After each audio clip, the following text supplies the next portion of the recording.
যদি আমি পয়গম্বরের কাছে তার দুই রানের মধ্যবর্তী অবস্থান, দুই উরুর মধ্যবর্তী অবস্থান অর্থাৎ লজ্জাস্থান এবং দুই চোয়ালের মধ্যবর্তী এই জবানের হেফাজতের ব্যাপারে আমি মুহাম্মদের কাছে নিশ্চয়তা দিতে পারে, আমি আমার সেই উম্মতকে জান্নাতে যাওয়ার নিশ্চয়তা দিয়ে দিব। সুবহানাল্লাহ বলুন না হুজুরে। তাহলে অঙ্গ প্রত্যঙ্গের যে আমানত, জবানের আমানত, হাতের আমানত, পায়ের আমানত, চোখের আমানত, প্রত্যেকটা অঙ্গ প্রত্যঙ্গের সাথে সাথে আল্লাহ তাআলা আমাদের পুরা জিন্দেগিটাকে আমানত হিসাবে দিয়েছেন। এজন্য আমাদের এই পুরা জীবনটাকে সঠিক পথে ব্যয় করা, সঠিক পথে পরিচালিত করা, এটা ওয়ার্ডার আদেশ কার? আল্লাহর আমানত মানে আল্লাহর পক্ষ থেকে আদেশ। আমানাতিহিম ওয়া আহদিহিম রাউন। وقال تعالى إن الله يأمركم أن تؤدوا الأمانات إلى أهلها. وقال تعالى في شان حبيبه في القرآن المجيد وفي فرقانه الحميد إن الله وملائكته يصلون على النبي يا أيها الذين آمنوا صلوا عليه وسلموا تسليما. আমরা সকলেই মুহাব্বতের সাথে দুরূদ ইব্রাহিম পড়ি। আল্লাহুম্মা সাল্লি আলা মুহাম্মাদিন ওয়া আলা আলি মুহাম্মাদ কামা সাল্লাইতা আলা ইব্রাহিম ওয়া আলা আলি ইব্রাহিম ইন্নাকা হামিদুম মাজিদ. اللهم بارك على محمد وعلى آل محمد كما باركت على إبراهيم وعلى آل إبراهيم إنك حميد مجيد. मोहब्बत में तेरा, मोहब्बत में तेरा दम बदम रखना है मौला. तेरे नाम जीना है, तेरे नाम में मरना. हमें तो दस्ती बना दे, हमें तो मस्ती बना दे, हमें तो प्यार बना दे, हमें तो यार बना दे. ला इलाहा इल्लल्लाह, ला इलाहा, ला इलाहा इल्लल्लाह, ला इलाहा. ज़ोर ला इलाहा इल्लल्लाह, ला इलाहा. यादों में तेरे सबको भुला दूं, यादों में तेरे सबको भुला दूं. कोई ना मुझको याद रहे, सब खुशियों को आग लगा दो.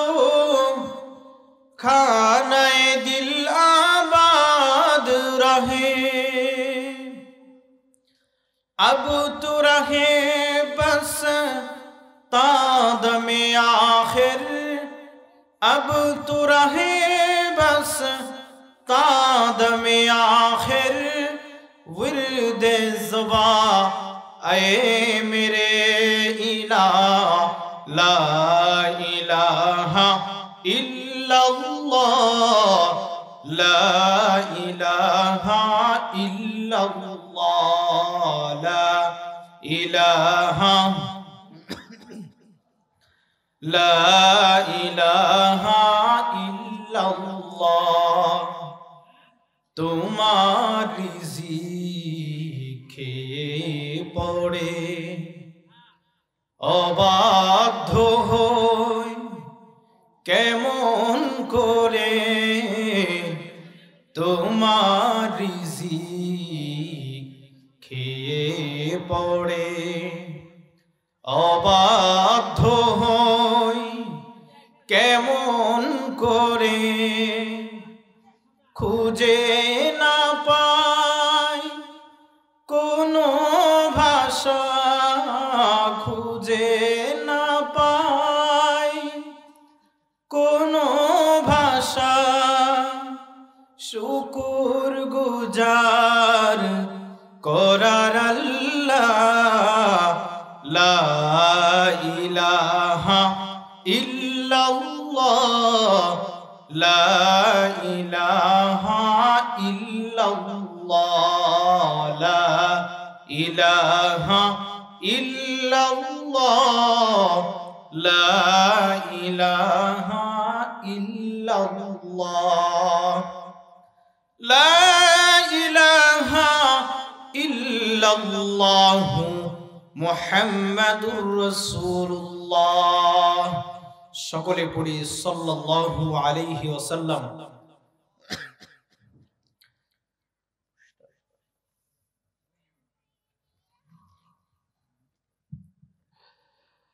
আলহামদুলিল্লাহ, উত্তর কিস্তি জামে মসজিদের উদ্যোগে আয়োজিত আজকের এই বাৎসরিক ওয়াজ মাহফিলের সম্মানিত সভাপতি মুআজ্জাজ উলামায়ে ইকরাম, আমার সামনে উপবিষ্ট দিন প্রিয়, কোরআন প্রিয়, রসুল প্রিয়, আল্লাহ প্রিয়, ইসলাম প্রিয় মুহতারাম আমার শ্রদ্ধেয় বাবার বয়সী বাবারা, কলিজার টুকরা নওজওয়ান ভাইয়েরা, পর্দার আড়ালে অবস্থানরত শ্রদ্ধেয় সম্মানিত মা ও বোনেরা, সর্বপ্রথম কৃতজ্ঞতা জ্ঞাপন করছি ওই মহান সত্তার দরবারে যে আল্লাহ সুবহানাহু ওয়া তাআলা আমাকে আপনাকে সমস্ত সৃষ্ট জীবের মধ্য হতে আল্লাহ পাক রব্বুল আলামিন আমাকে আপনাকে আশরাফুল মাখলুকাত ইনসান হিসাবে সৃষ্টি করেছেন। প্রথম নিয়ামত, দ্বিতীয় নিয়ামত আল্লাহ সুবহানাহু ওয়া তাআলা মুসলমানের ঘরে, ইমানদারের ঘরে জন্ম দিয়েছেন। তৃতীয় নিয়ামত, সমস্ত ইমানদারদের মধ্য হতে, সমস্ত নবী এবং রাসূলদের উম্মতদের মধ্য হতে আল্লাহ সুবহানাহু ওয়া তাআলা আমাকে আপনাকে সর্বশ্রেষ্ঠ মহামানব, সর্বশ্রেষ্ঠ নবী মুহাম্মদ আরবি সাল্লাল্লাহু আলাইহি ওয়াসাল্লামের শেষ উম্মত, শ্রেষ্ঠ উম্মত হিসাবে আমাকে আপনাকে আল্লাহ তাআলা দুনিয়াতে প্রেরণ করেছেন। এজন্য আমরা সকলেই দিল খুলে আমাদের আওয়াজকে উচ্চ আওয়াজ করে আকাশ বাতাস প্রকম্পিত করে সমস্বরে সকলে একসাথে পড়ি আলহামদুলিল্লাহ। মুহতারাম হাজিরিন, আমরা প্রশংসা আদায় করলাম কার? আরো উচ্চ আওয়াজে বলি, প্রশংসা আদায় করলাম কার? প্রশংসা পাওয়ার উপযুক্ত কে? নাকি ডোনাল্ড ট্রাম্প, নরেন্দ্র মোদী? পৃথিবীর যত বড় শক্তিধর ক্ষমতাধর হোক না কেন, শুকরিয়া হবে, প্রশংসা হবে একজনের, একমাত্র তিনি কে? আরো উচ্চ আওয়াজে বলি, তিনি কে? প্রশংসা সবই কেবল তোমারি, প্রশংসা সবই কেবল তোমারি, রব্বুল আলামিন। দয়ালু মেহেরবান করুণায় ফুরান, দয়ালু মেহেরবান করুণায় ফুরান, আর কেহ নয় তুমি মালিক শেষ বিচারের দিন, শেষ বিচারের দিন। শেষ বিচারের দিনের মালিক কে? আরো জোরে বলি কে? তাহলে প্রশংসা আদায় করব কার? সুস্থতার মালিক কে? অসুস্থতার মালিক কে? ইজ্জত দেওয়ার মালিক কে? বেইজ্জত করার মালিক কে? ক্ষমতা দেওয়ার মালিক কে? ক্ষমতা ছিনিয়ে নেওয়ার মালিক কে? সন্তান দেওয়ার মালিক কে? সন্তান নেওয়ার মালিক কে? সব কিছুর জন্য সাহায্য চাইবো কার কাছে? সাহায্য চাওয়ার জন্য দুইটা পথ আছে। কয়টা পথ? দুইটা মাধ্যমে আল্লাহর কাছে সাহায্য চাইতে হয়। আল্লাহ কোরআনে বলেন, ইয়া আইয়ুহাল্লাযীনা আমানুস্তাঈনু বিস-সাবরি ওয়াস-সালাহ। আল্লাহ পাক ঈমানদার যারা তাদেরকে ডাক দিয়ে বলতেছেন, শোনো ঈমানদাররা, আমি আল্লাহর কাছে তোমাদের যা যা কিছু প্রয়োজন তোমরা আমার কাছে চাইবে দুইটা জিনিসের মাধ্যমে। এর মধ্যে এক নাম্বার জিনিস কি? আস্তাঈনু বিস-সাবরি, সবর, ধৈর্য। এক নাম্বার কি? ধৈর্য। দুই নাম্বার আস-সালাহ, নামাজ। কিন্তু আজ আমাদের মাঝে ধৈর্যও নাই, নামাজও নাই।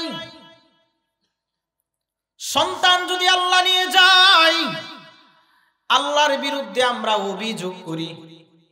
কেমন অভিযোগ? খোদাই বুঝি আমার ছেলেটারে চোখে দেখছে আর কারোটারে দেখে নাই, এই ধরনের কথা বলে কিনা? কেমন ধৈর্য? মসজিদে যখন ইমাম সাহেব কেরাত লম্বা ধরে ধৈর্য বোঝা যায়। জুমার দিন সবার শেষে মসজিদে আসে, আবার সবার আগে সালাম ফিরানোর আগেই চলে যাইতে চায়, সালাম ফিরানোর সাথে সাথেই চলে যায়, এমন জুড়ে দৌড় দিয়ে চলে, বাসায় গিয়ে দেখে আরেকজনের জুতা নিয়ে উপস্থিত। আসে না? এমন হয় না? টাটকা ধৈর্যশীল। অথচ কেউ যদি ধৈর্য ধারণ করে মুসিবতে, আল্লাহ তাআলা বলেন ওয়াবাশশিরিস সাবিরিন, যারা ধৈর্য ধারণ করবে তাদের জন্য হলো সুসংবাদ। কে দিয়েছেন? আমি দিছি? আমার বাপ দাদার কথা? কোন সাহাবীর কথাও না, তাবির কথাও না, কোন আলেমের কথাও না। কার কথা? সরাসরি আল্লাহর কথা। আল্লাহ বলেন ওয়াবাশশিরিস সাবিরিন, যারা ধৈর্যশীল এদের জন্য সুসংবাদ। তাহলে মুসিবতে বিপদে কেউ যদি ধৈর্য ধারণ করে, এখান থেকে এই আয়াত থেকে বোঝা যায় পুরস্কার দিবেন কে? আল্লাহ। কিছু কিছু সময় আল্লাহ তাআলা আমাদেরকে ছোট ছোট মুসিবত দিয়া বড় বড় মুসিবতকে কাটায় ফেলেন। ছোট ছোট মুসিবত দিয়া বড় বড় মুসিবত কাটায় ফেলেন। কিভাবে? এটা বুঝাবার জন্য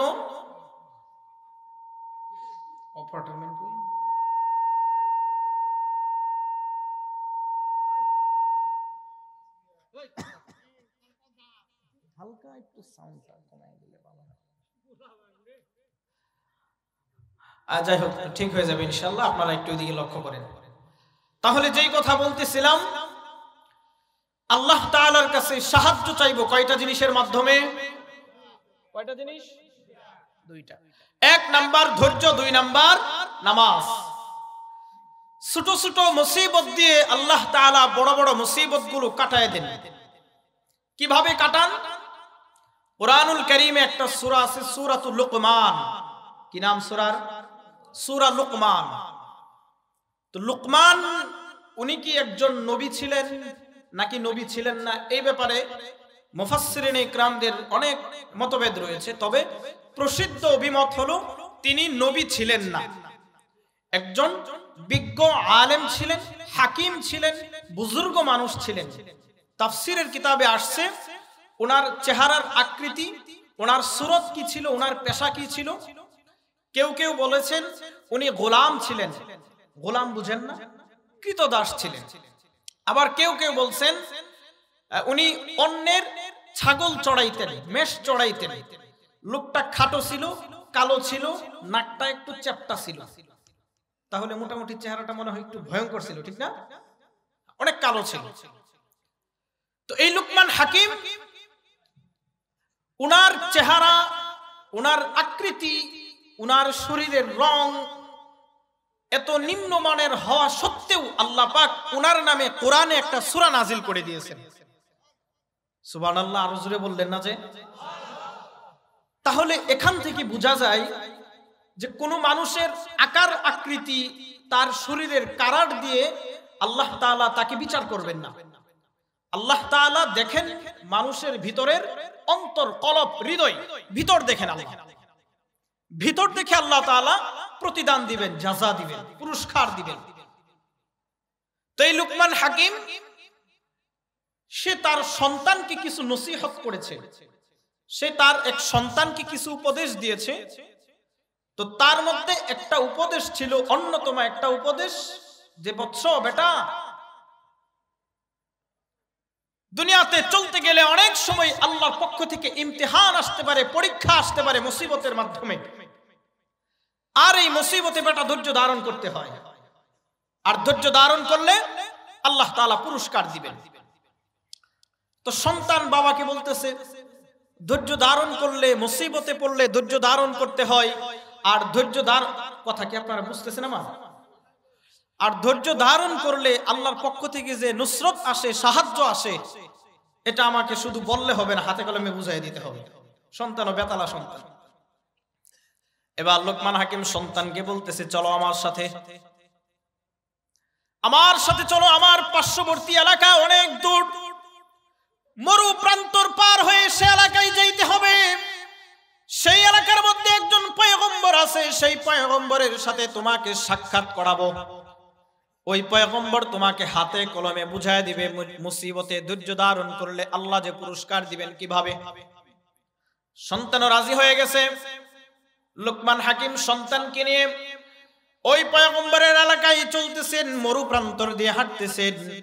হঠাৎ করে মরু প্রান্তরের মধ্যে বালির নিচে, চূড়া বালির নিচে মৃত জন্তুর হাড্ডি লুকায়িত থাকা। এই মৃত জন্তুর হাড্ডি লোকমান হাকিমের সন্তানের পায়ের তলা দিয়ে গেঁথে যায়। বুঝতেছেন না আপনারা? লোকমান হাকিম তার সন্তানকে নিয়ে একজন নবীর এলাকায় যাইতেছেন, পয়গম্বরের এলাকায় যাইতেছেন।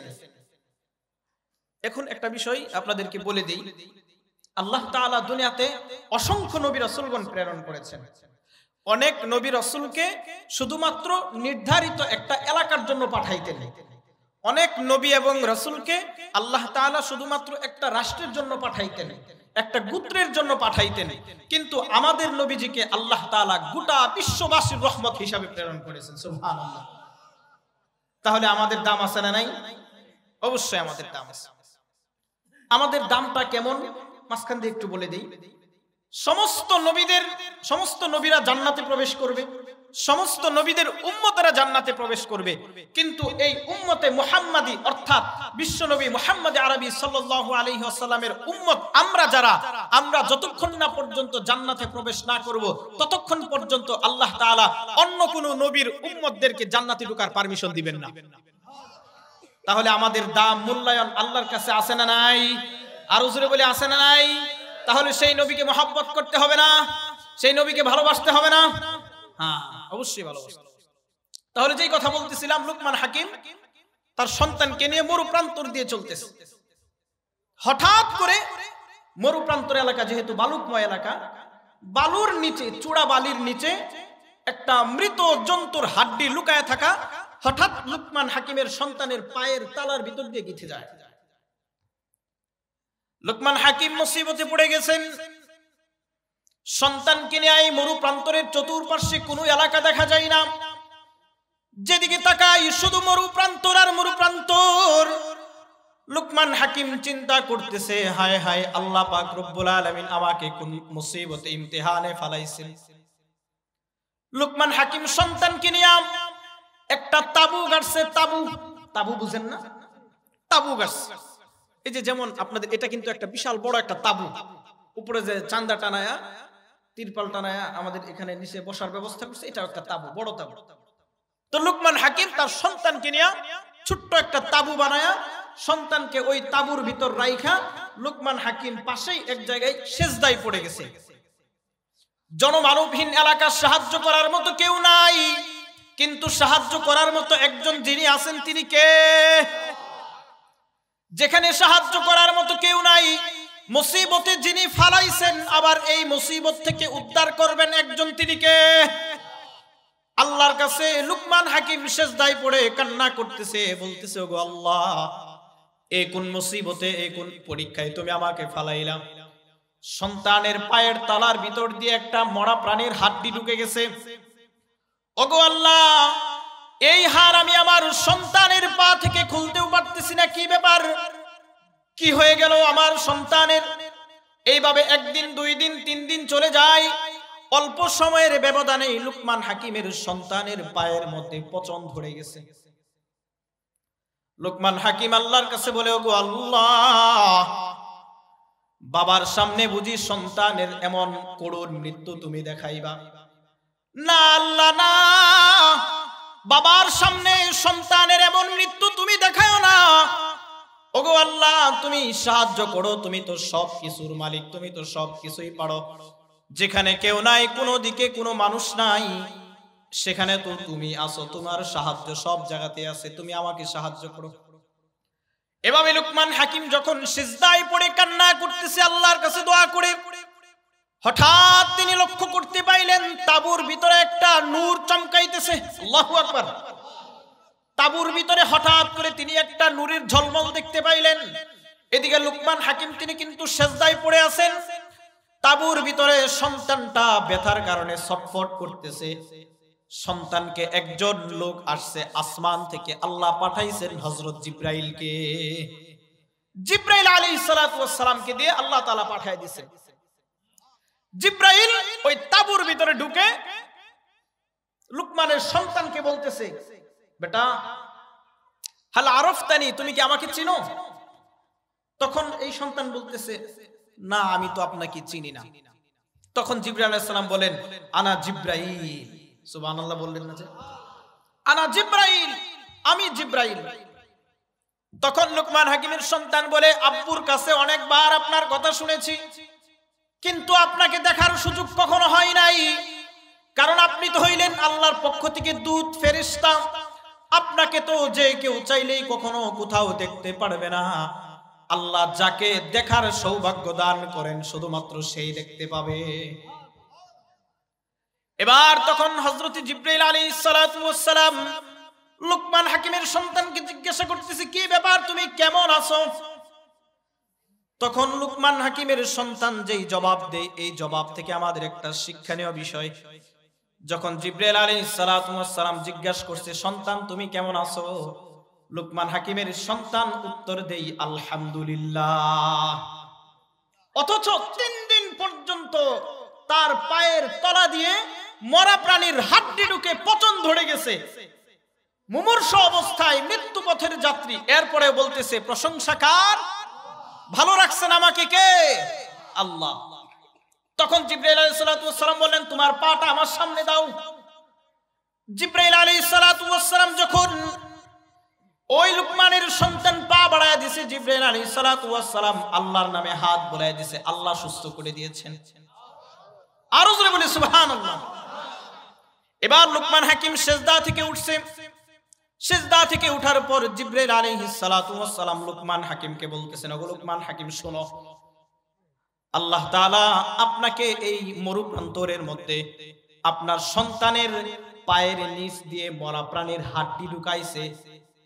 আপনাকে আল্লাহ তাআলা এখানে মুসিবতের মধ্যে ফালাইছে, কারণ জানেননি আপনি? লুকমান হাকিম বললেন, না না, আমি তো জানি না।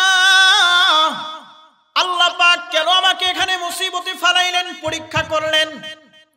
তখন জিবরাইল আলাইহিস সালাতু ওয়াস সালাম বলতেছেন, ওগো লুকমান হাকিম, আপনি আপনার সন্তানকে নিয়ে যেই এলাকায় যাওয়ার জন্য রওনা করছিলেন, যেই পয়গম্বরের কাছে, যেই নবীর কাছে যাওয়ার জন্য আপনি রওনা করছিলেন, ওই এলাকার মানুষ ওই নবীর অবাধ্য হয়েছে, এজন্য আল্লাহ রব্বুল আলামিন ওই এলাকার মানুষের উপর পাথরের বৃষ্টি বর্ষণ করছে। আল্লাহ পাক রব্বুল আলামিন আপনাকে যেন সেই পাথরের বৃষ্টি থেকে হেফাজত করতে পারে, এজন্য সমুদ্রের এই মরুপ্রান্তরের মাঝখানে সামান্য একটা মৃত প্রাণীর হাড্ডি আপনার সন্তানের পায়ের তলা দিকে ঢুকাইয়া ওই কঠিন বড় মুসিবত থেকে আল্লাহ আপনাকে হেফাজত করে দিয়েছে।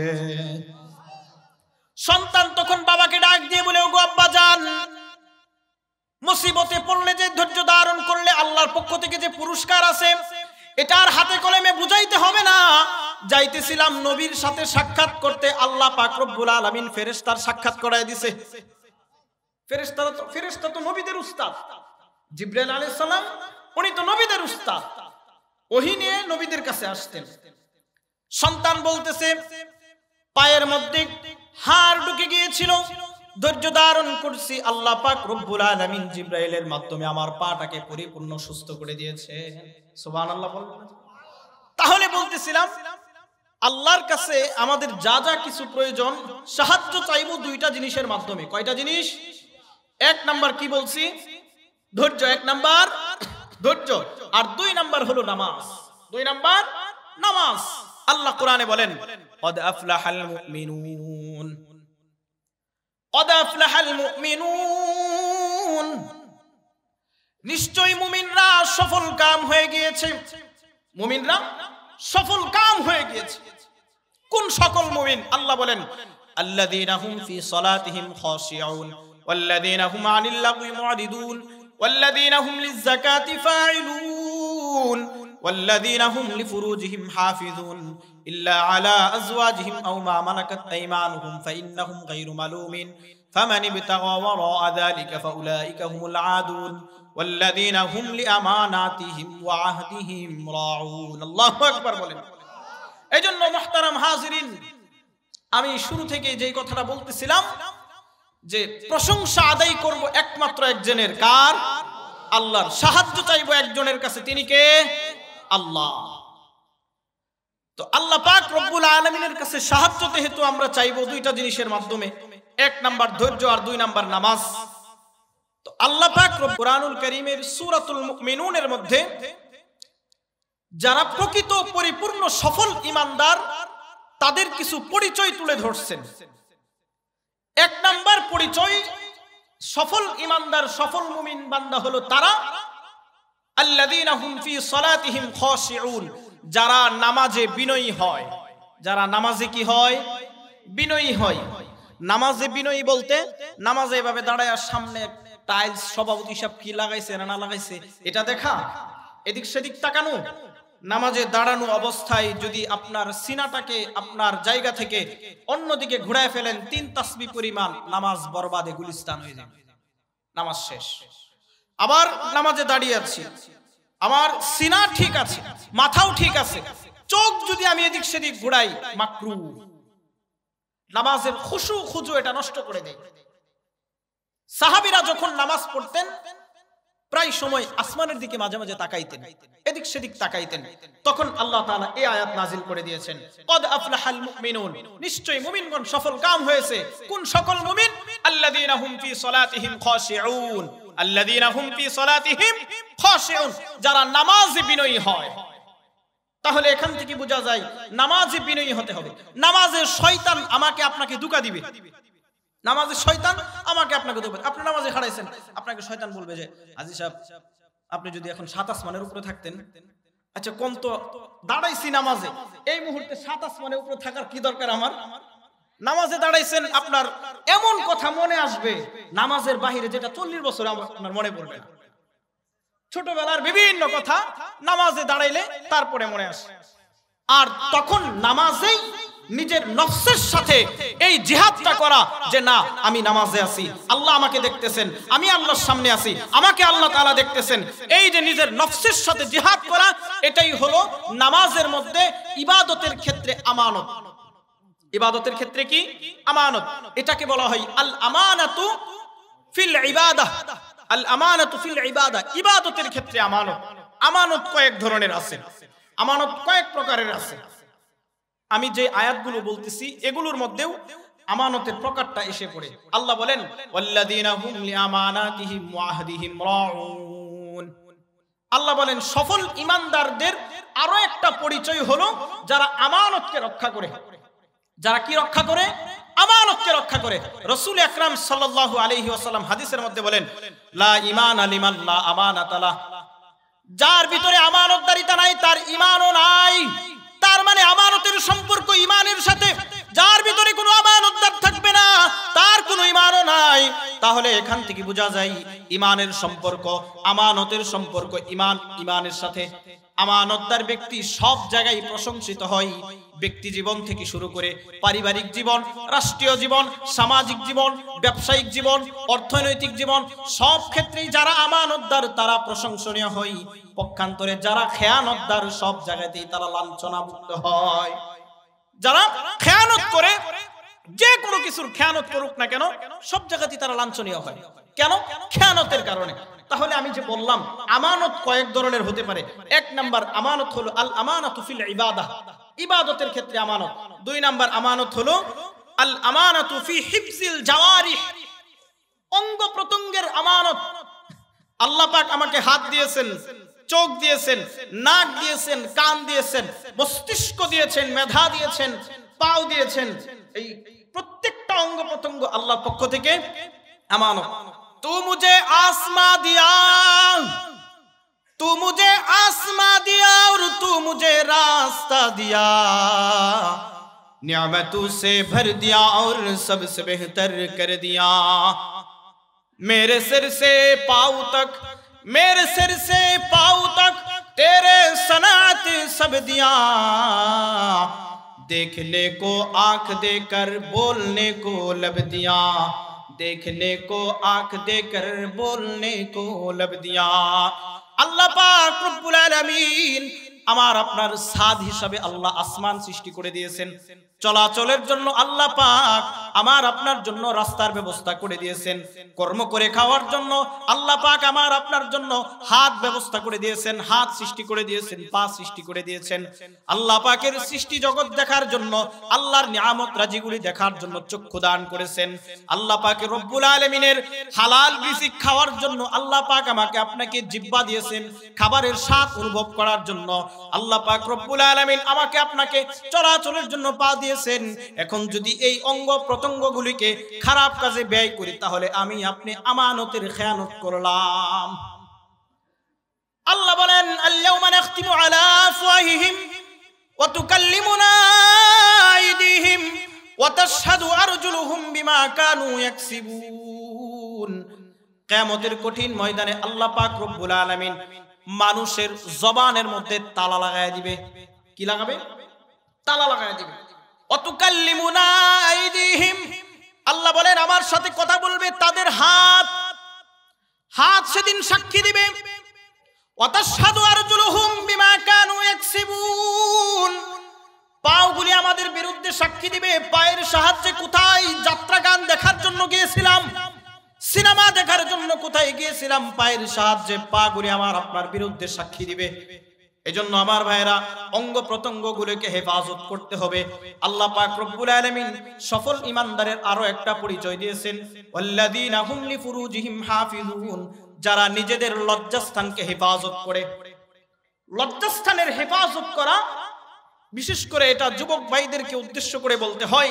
নবীজি বলেন মাইয়াজমানু লি মা বাইনা লাহইহি ওয়া মা বাইনা রিজলাইহি, আমার কোন উম্মত যদি আমি পয়গম্বরের কাছে তার দুই রানের মধ্যবর্তী অবস্থান, দুই উরুর মধ্যবর্তী অবস্থান অর্থাৎ লজ্জাস্থান এবং দুই চোয়ালের মধ্যবর্তী এই জবানের হেফাজতের ব্যাপারে আমি মুহাম্মদের কাছে নিশ্চয়তা দিতে পারে, আমি আমার সেই উম্মতকে জান্নাতে যাওয়ার নিশ্চয়তা দিয়ে দিব।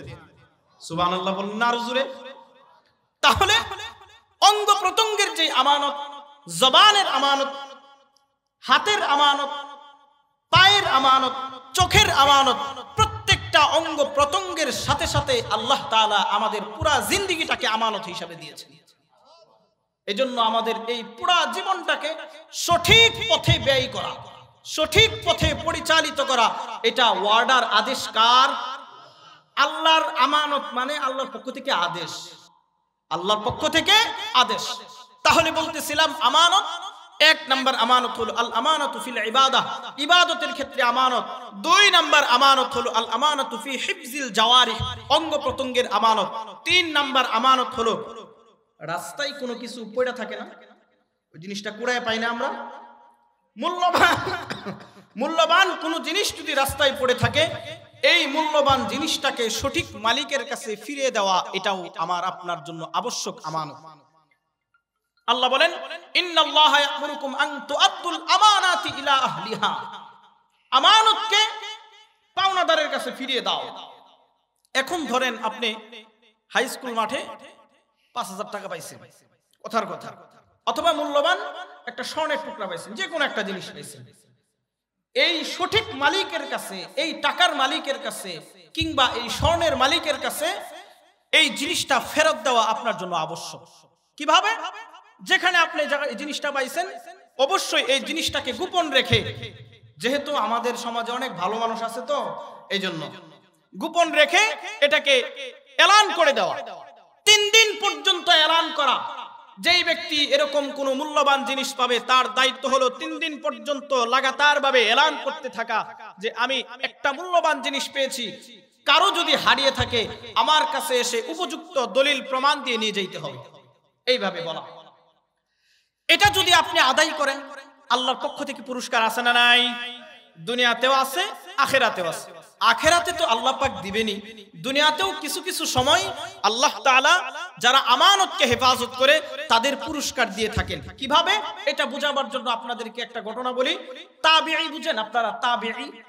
তাবিঈ বলা হয় যারা ঈমানের হালতে সাহাবীদেরকে দেখছেন। তাবিঈ কাদেরকে বলা হয়? ঈমানের হালতে যারা সাহাবীদেরকে দেখছেন তাদেরকে বলা হয় তাবিঈ। আর সাহাবী বলা হয় ঈমানের হালতে যারা আমার নবীকে দেখেছেন এবং ঈমানের হালতে যারা মৃত্যুবরণ করেছেন তাদেরকে বলা হয় সাহাবী।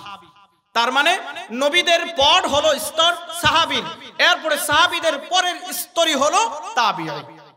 তো মক্কাতুল মুকাররমার একজন বিখ্যাত তাবিঈ নাম হলো কাজী আবু বকর। নাম কি? কাজী আবু বকর। উনি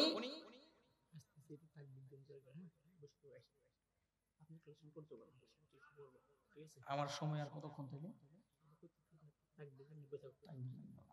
সমস্যা নেই।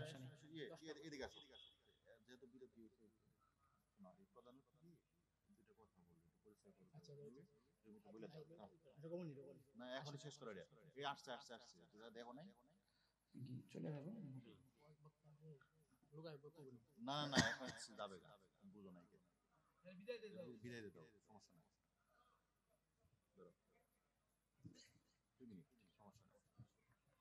আলহামদুলিল্লাহ, আমরা দুঃখিত, মাপ চেয়ে নিচ্ছি যে বয়ানের মাঝখানে কথা বলার জন্য ডিস্টার্ব হইতেছে। তো আজকের মাহফিলের প্রধান অতিথি আমাদের মাসে এসে উপস্থিত হয়েছেন। এখন সে আপনাদের সামনে কিছু সংক্ষিপ্তভাবে বক্তব্য পেশ করবে। ইনশাআল্লাহ সকলেই মনোযোগ সহকারে শুনবেন।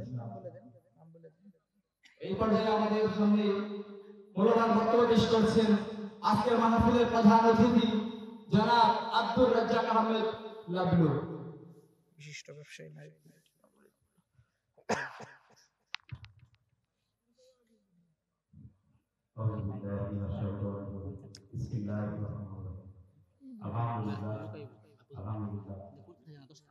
মুহতারাম হাজিরিন, আমি যেই কথা বলতেছিলাম, একজন বিখ্যাত তাবিঈ নাম হলো কাজী আবু বকর। মক্কার অলি গলি দিয়ে তিনি হাঁটতেছেন 3 দিন যাবত না খাওয়া অবস্থায়। কয়দিন যাবত না খাওয়া? অবিবাহিত একজন মানুষ 3 দিন যাবত না খাওয়া অবস্থায় হজের মৌসুমে মক্কার অলি গলি দিয়ে তিনি হাঁটতেছেন। এই ঘটনাটা বলার উদ্দেশ্য কি? আমি আপনাদেরকে আমানত সম্পর্কে কিছু কথা বলতেছিলাম। এই ঘটনাটা বলার উদ্দেশ্য হলো, কেউ যদি আমানতকে সঠিক মালিকের কাছে ফিরিয়ে দেয়, তাকওয়া অবলম্বন করে, আল্লাহ পাক তাকে তো আখিরাতে পুরস্কার দিবেনই, সাথে সাথে কিছু কিছু মানুষকে আল্লাহ পাক দুনিয়াতেও পুরস্কার দিয়ে থাকেন ইনশাআল্লাহ। তো কাজী আবু বকর উনি মক্কার অলিগলি দিয়ে হাঁটতেছেন। হঠাৎ করে তিনি লক্ষ্য করে দেখতে পাইলেন ওনার সামনে একটা মূল্যবান একটা থলি পড়ে আছে। এখন যেমন আপনারা যদি একটু এদিকে লক্ষ্য করতেন তাহলে আমার কথা বলতে সুবিধা হইতো এবং আমি অল্প সময়ের মধ্যে শেষ করে দিতে পারতাম। আপনারা দয়া করে মেহেরবানি করে এদিক সেদিক না খেয়াল করে আমার পিছনে যে সমস্ত ভাইরা দাঁড়িয়ে আছেন আপনারা মেহেরবানি করে সামনে চলে আসেন। ভাই ভাই সামনে চলে আসেন, সামনের ফাঁকা জায়গাগুলি মাহফিলের সৌন্দর্য মণ্ডিত রক্ষা করার জন্য আপনারা একটু সামনে চলে আসেন। ভাই ভাই একটু সামনে চলে আসেন। আর আপনারা আমার